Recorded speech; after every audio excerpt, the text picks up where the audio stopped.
CEO's deaf daughter spent her birthday alone until a single dad walked over and spoke to her in sign language.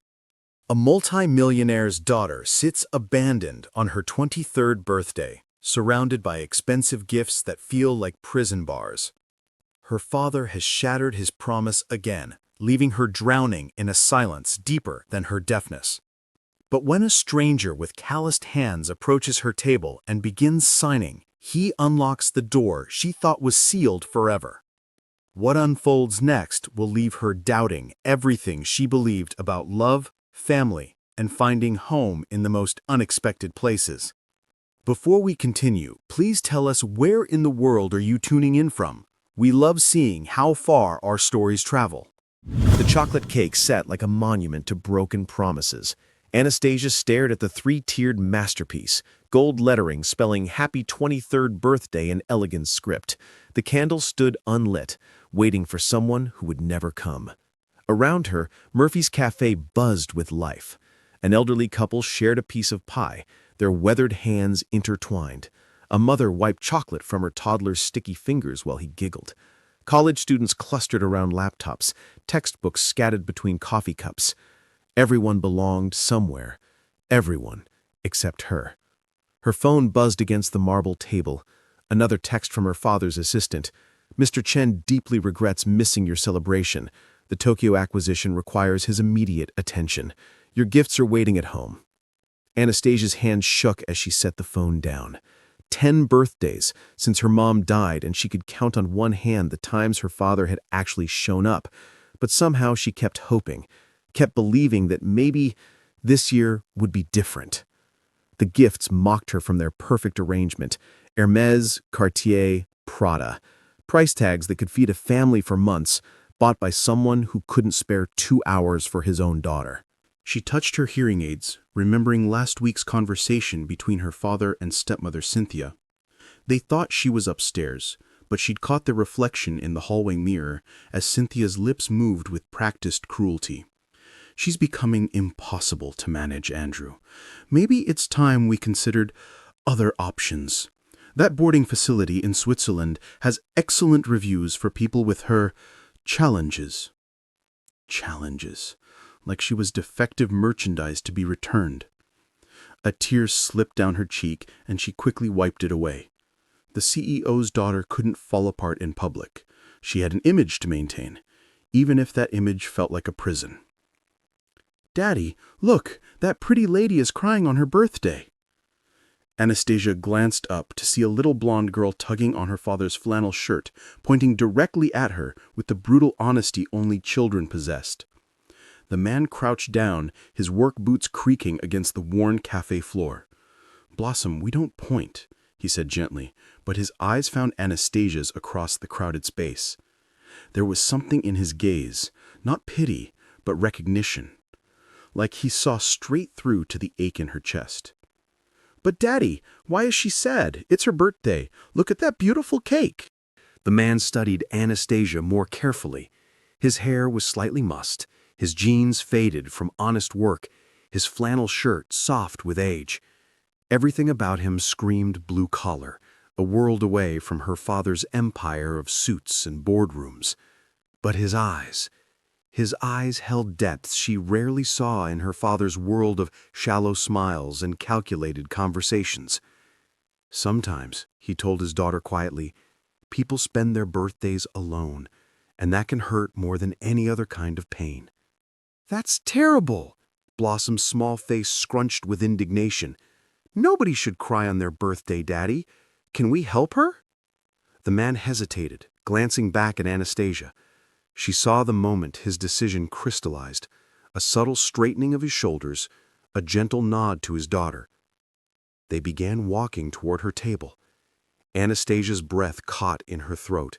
She braced herself for the usual routine, the overly loud speech, the exaggerated lip movements, the patronizing assumption that deaf meant stupid.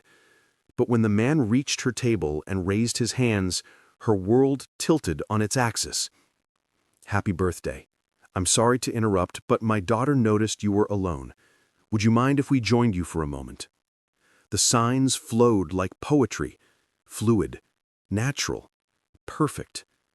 Anastasia's mouth fell open, fresh tears springing to her eyes, but these were different. These carried wonder instead of sorrow. You know sign language? Her hands trembled as she formed the words. My mother was deaf. My late wife was too. The little girl beside him, Blossom, raised her small hands with careful concentration. Happy birthday! I'm Blossom. A laugh bubbled up from somewhere deep in Anastasia's chest, the first genuine sound of joy she had made in months. "Thank you," she signed, gesturing for them to sit. "I'm Anastasia, and you're the first people to wish me happy birthday today." The man's expression darkened with protective anger. "That can't be true," he said aloud, while signing. "My father promised to come. He always promises." Anastasia's hands moved with bitter grace as she indicated the expensive gifts. But his business meeting in Tokyo was more important. It always is. He sent these instead, gilt wrapped in designer labels. Something in Mike's expression told her he understood that pain intimately. "Why are you alone here?" Blossom signed, her technique imperfect, but her intent pure. Anastasia's eyes grew distant. "This cafe, my mother used to bring me here every birthday when I was young, before she died.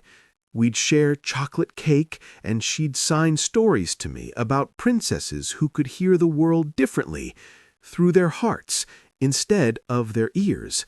"What happened to your mom?" asked Mike gently, speaking and signing simultaneously. "She passed when I was 15. Pneumonia that turned severe, very suddenly. After that, everything changed." Anastasia's hand stilled for a moment before continuing. "My father tried at first, he really did. But then he married Cynthia 3 years ago, and—" She took a shaky breath. "Cynthia doesn't sign, doesn't try. She thinks my deafness makes me incapable, limited. She's convinced my father that I need constant supervision, that I can't work in his company, that I'm better off being managed." The word managed came out with particular bitterness. Mike felt anger rise in his chest. That's not right. Being deaf doesn't make you less than anyone. "Tell that to my father. He used to understand. When Mom was alive, our house was bilingual, voice and signs.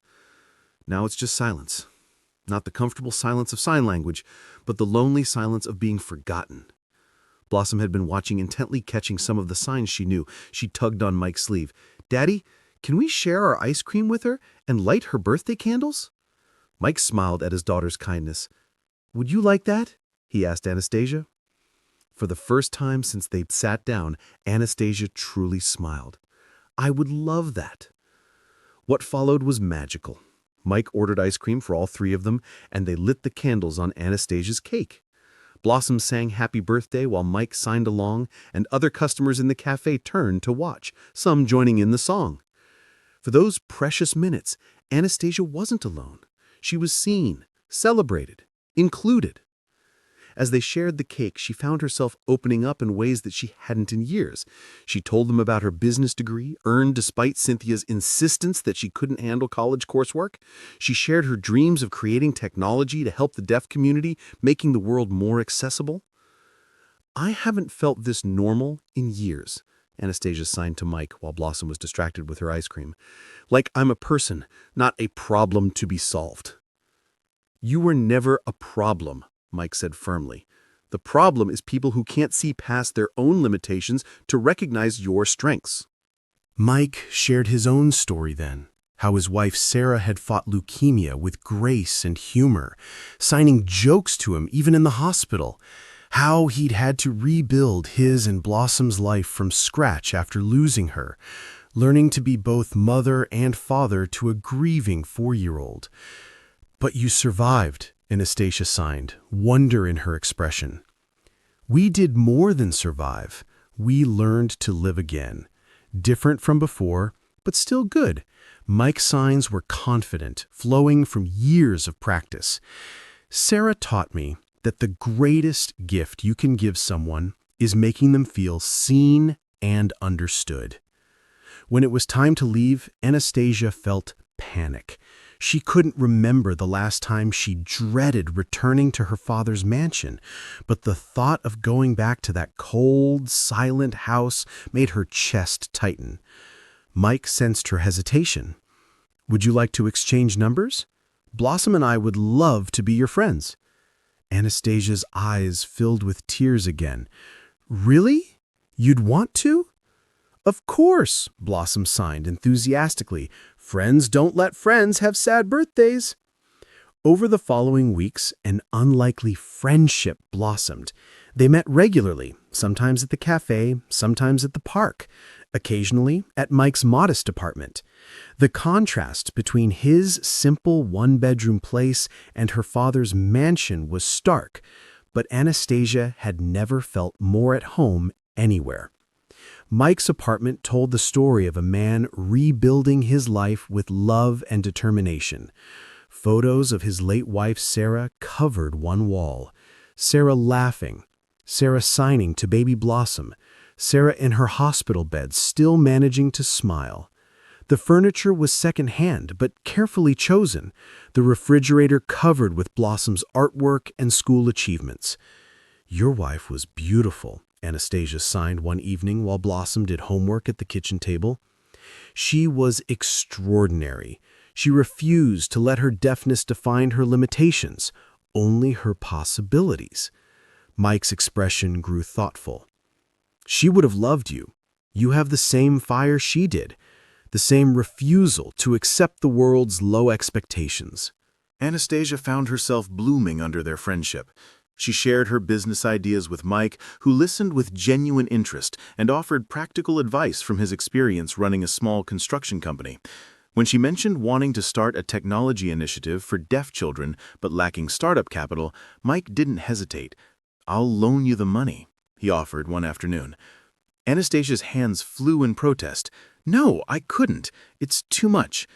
"It's not charity. It's an investment in something important.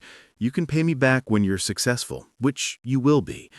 "Why would you do this for me?" Mike's expression grew serious. "My mother died feeling isolated from most of the world. Sarah fought every day to be seen as capable, despite her deafness. If I can help you succeed, maybe it makes their struggles mean something more." With Mike's loan and encouragement, Anastasia threw herself into developing her business plan. She created an app concept connecting deaf children with sign language mentors, reaching out to developers and educators. For the first time since her mother's death, she had purpose beyond simply existing in her father's shadow. Their friendship deepened naturally. Anastasia became a regular at Friday night dinners, cooking recipes her mother had taught her while Blossom set the table with elaborate care. She helped with homework, taught advanced signs, and slowly became woven into the fabric of their small family. "You make the best spaghetti," Blossom declared one evening, her signing becoming more fluent every day. "Your daughter is picking up sign language so quickly. She's a natural," Anastasia told Mike later as they cleaned dishes. "She has a good teacher," Mike replied, and something in his expression made Anastasia's heart skip. They'd been careful to keep things platonic, but the attraction between them was becoming impossible to ignore. It lived in the lingering looks, the way Mike's hand would brush hers when passing dishes, how Anastasia's face lit up whenever he walked into a room.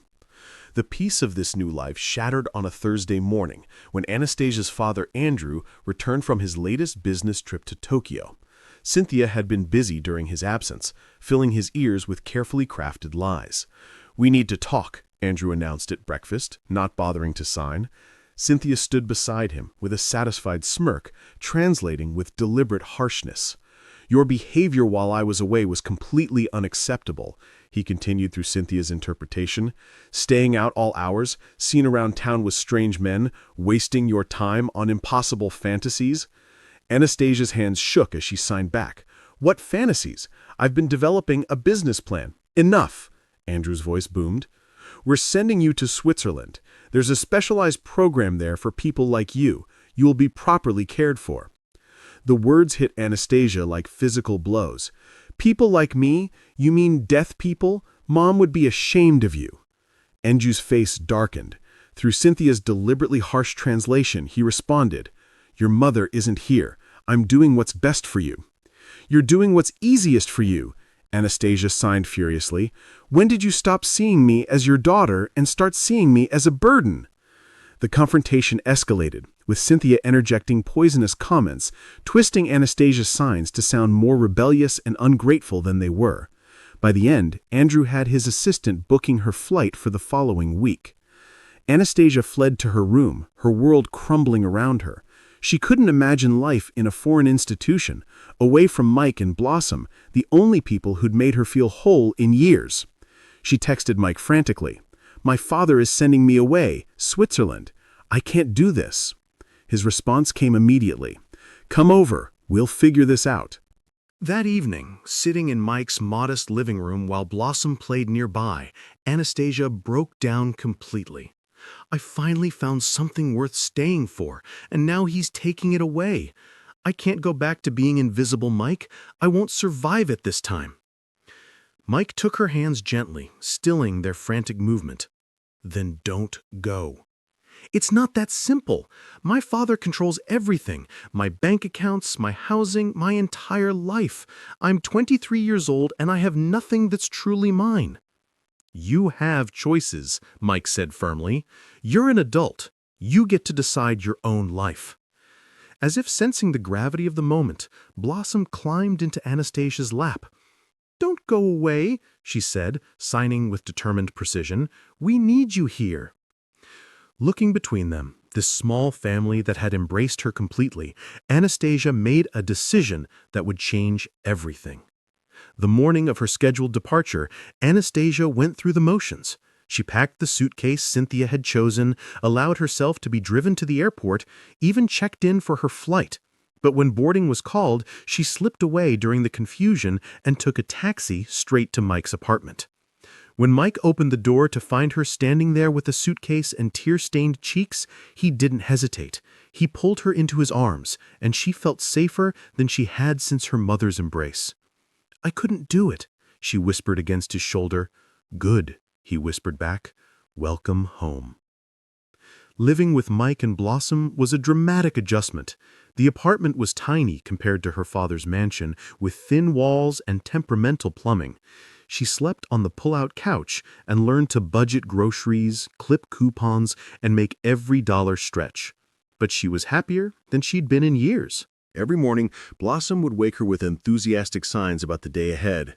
Mike would make coffee, too strong, just how she liked it, and they'd discuss business strategies while Blossom got ready for school.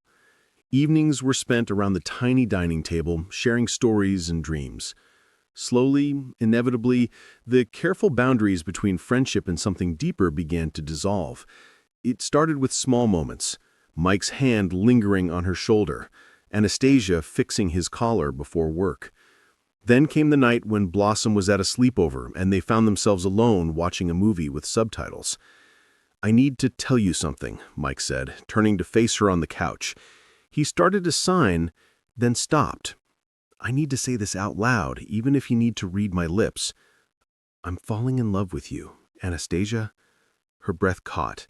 She raised her hands to sign, then lowered them, choosing instead to speak, something she rarely did with others. "I love you too."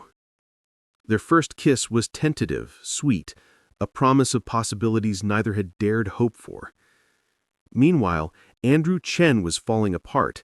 His daughter's disappearance had torn through his carefully controlled world like a hurricane. The empty mansion echoed with guilt and regret, made worse by Cynthia's casual indifference to Anastasia's absence.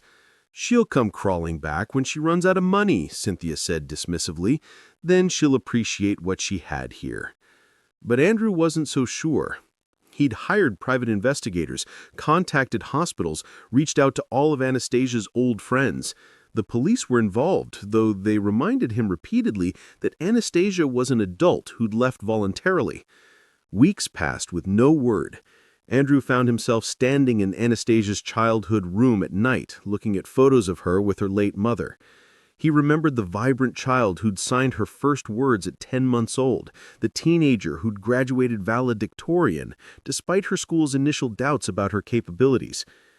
When had he stopped seeing that brilliant young woman and started seeing only problems to be managed? The breaking point came 6 weeks after Anastasia's disappearance. Cynthia suggested converting Anastasia's room into a home gym. "She's not coming back," Cynthia said coolly while examining paint swatches. "And even if she does, maybe it's better this way. You can focus on your business without distractions." "Distractions?" Andrew repeated slowly, something cold settling in his chest. "You know what I mean. With her condition, she requires so much attention, so much special accommodation. It's exhausting. Get out." Cynthia blinked. "Excuse me?" "Get out!" This time Andrew roared it, years of suppressed anger finally erupting. "My daughter is not a condition or a distraction. She's the best thing in my life, and I let you poison me against her. Get out of my house. We're done." After Cynthia left, lawyers threatened, prenups invoked, doors slammed, Andrew sat alone in his mansion and truly examined what he'd become. He promised his dying wife that he'd always protect her daughter, help her soar despite the world's limitations. Instead, he'd become another barrier in her life. The breakthrough came from his lead investigator, a woman named Patricia, who specialized in missing persons cases. She'd been canvassing the area around Anastasia's favorite cafe when the owner mentioned seeing her regularly with a man and a little girl. The man knew sign language, saw him signing to both the woman and his daughter. Seemed like a nice family. Following this lead, Patricia found Mike's information. When Andrew saw the address, a modest apartment building in a working-class neighborhood, his first instinct was disbelief.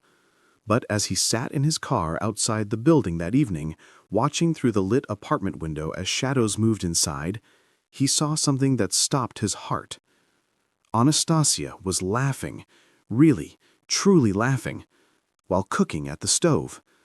A little blonde girl was setting the table with elaborate care, signing animatedly about something.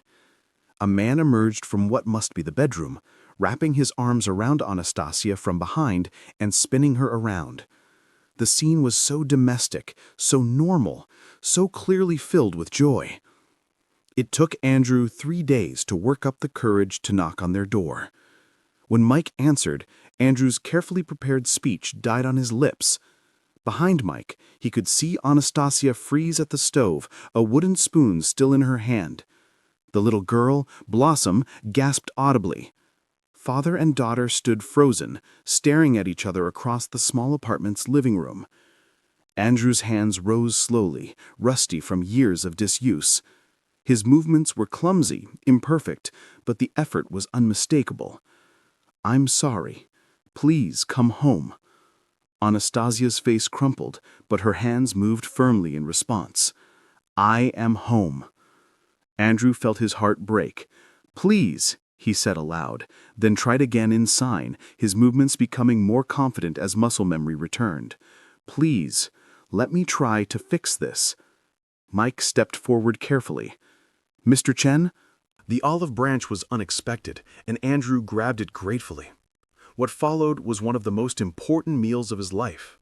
He watched his daughter interact with this makeshift family, saw how Mike's eyes followed her with quiet adoration, how the little girl had learned sign language just to include Anastasia in everything. "You're happy here?" he signed to his daughter when Blossom was in the kitchen getting dessert. "For the first time in years, yes." Andrew looked around the cramped apartment, then at Mike. "You love my daughter?" "With all my heart," Mike replied without hesitation. "And you make her happy?" "I try to, every single day." Andrew nodded slowly, then turned back to Anastasia. "I won't ask you to come back to the house. I can see you've built something beautiful here. But could we start over? Let me be your father again." The reconciliation wasn't immediate or perfect. There were family counseling sessions where years of hurt had to be addressed, where Andrew confronted his failures and internalized ableism. But slowly, gradually, they rebuilt their relationship on a foundation of equality and mutual respect. Andrew started taking sign language classes, practicing with Blossom, who delighted in correcting his mistakes.